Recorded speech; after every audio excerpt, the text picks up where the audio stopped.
Hello, my name is Pastor Amaka and you are welcome to the Talk with Mark.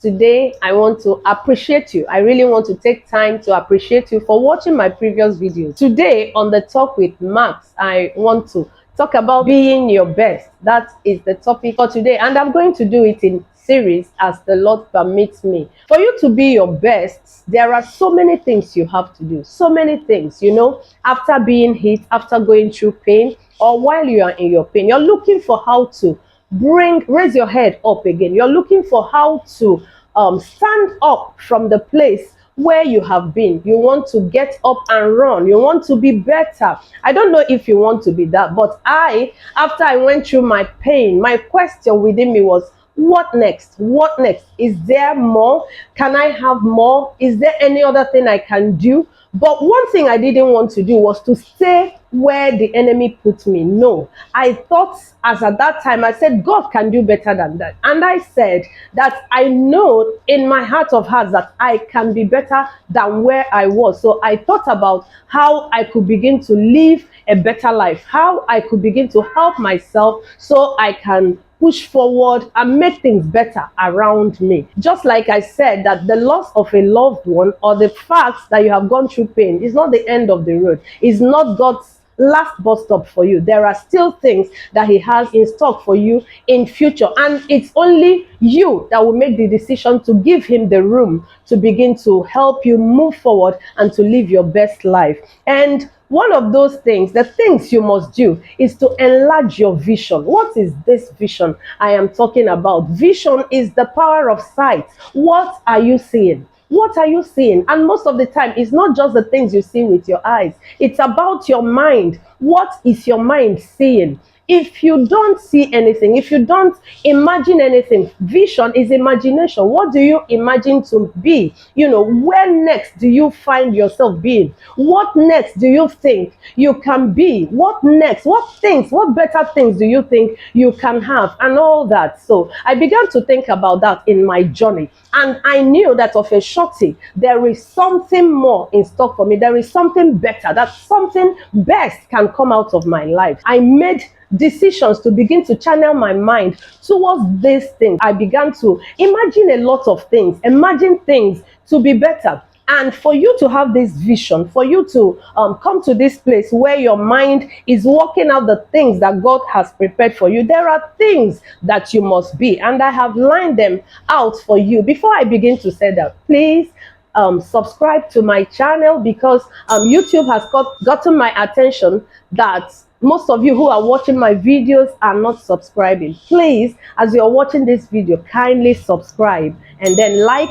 Also, click to the bell icon, that's the notification icon, so that you can know when I post my next video. And then one of the things you can do is to broaden your vision. What are you seeing?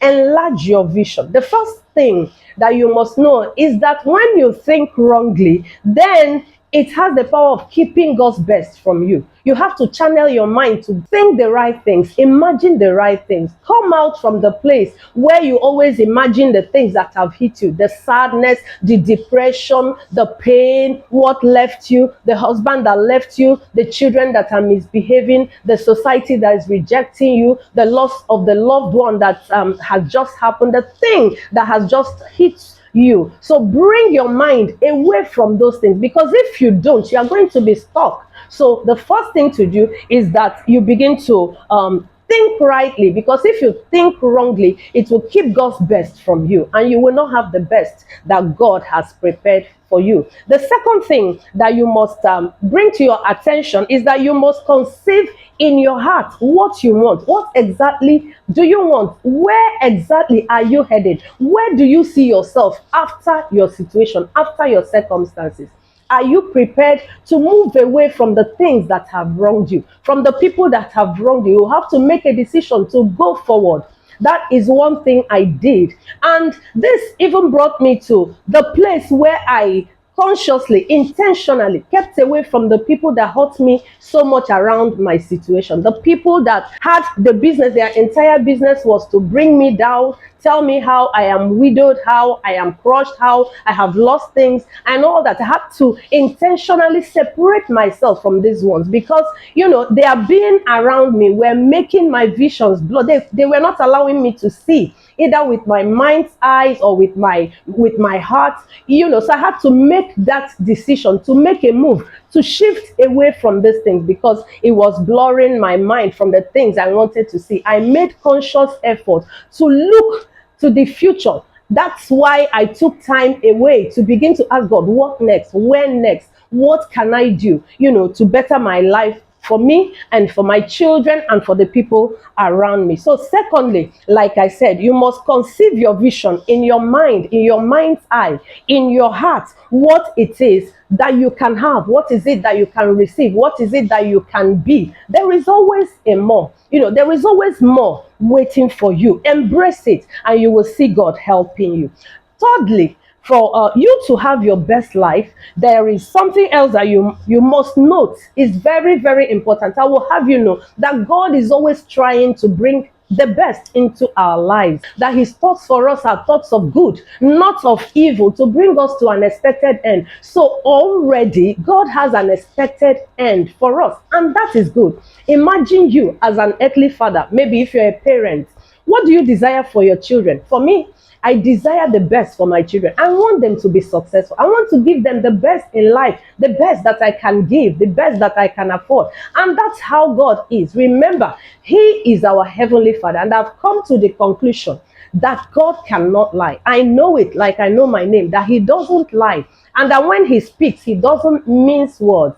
I know that when he speaks, what he says is what he means, and what he means is what he says. It's as simple as that. I have come to the place where I know that for a shorty. I have proved it. Yes, that when God says a thing, he meets it. It's just that, when you have not seen those things that God has said, you think that it seems as if, oh, he's late, oh, he's not true, oh, he's not going to stay true to his word, oh, he's not going to come true. But no, all that are the lies of the devil to shift you from God's best for you. I know that he has something good for you. So please wait for it, because it will surely come. So while you are in that place where you don't have what to do, you don't know what to do, think about the good things that God has in stock for you. The things that God has in stock for you are better than even the things you can imagine. Yes, they are better than the things you can imagine. Unless you bring yourself, you enlarge your vision, you enlarge your thinking, you desire God's best. Unless you desire it, unless you see it,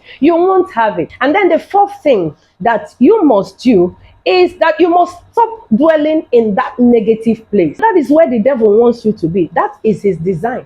The Bible tells us that he has come to steal, to kill, and to destroy. All he wants to do at every point in a man's life is to destroy, to put you down, to bring depression, to bring confusion and frustration. And when he does all this, you forget who you are. You don't remember even the promises of God in your life. I know, because I know what my life, I have passed through things. The devil brought all the negative things that he could bring. There was nothing he didn't bring. Oh, you are a prayer warrior, you couldn't pray for your husband, you couldn't sustain him, and the anger and the depression, wanted to put me at a place to deny me and to rob me of God's best for me. But thank God that I woke up out of that situation, out of that dark place. The point that I waited for a long time, just like I said in one of my previous videos, he had gone on a business trip outside the country, far away in China. And after 5 days, I've been speaking with him every day until that day when I got the news. And I said, no, it can't happen. So it took me time to bring it into my mind. Everybody was coming, people that were coming for condolences and all that. I said, please, my husband did not die. Almost a year and something. And I had brethren, I have people coming around. They say, is she the only one that, and sometimes you hear these things and it makes you more angry because the people around you were not understanding, family and all that. They will say, please embrace this thing so we can go forward. Oh, please agree that your husband has died so that we can go forward.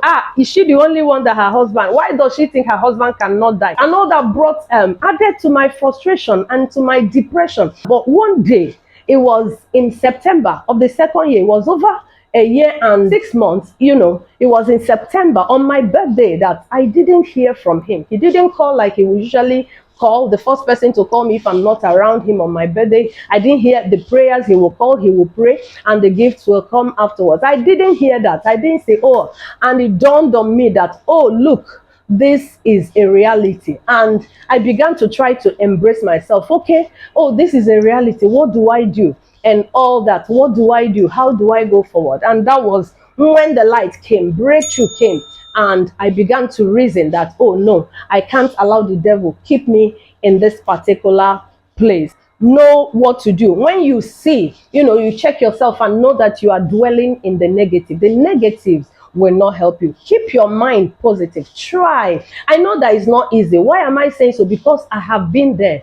I have been there. I was there in my wilderness of barrenness. And also, the fifth thing that you will do is for you to note. One thing I must have you note is that God is ready. Three things actually that I came to reason with. Those times where times of loneliness, I would lock up myself. Most times I would take a retreat. I would withdraw from everything, from business, from people, from family, just to stay in the presence of God. Thank you so very much for watching my video today. I really, really appreciate the time you have spent with me today. Please do well to like, comment, and subscribe, because YouTube has called my attention that most of you that are watching are not subscribing. So please subscribe. Do not forget to subscribe, and then click on the notification icon so that you will know when I post my next video. Thank you, and see you again soon.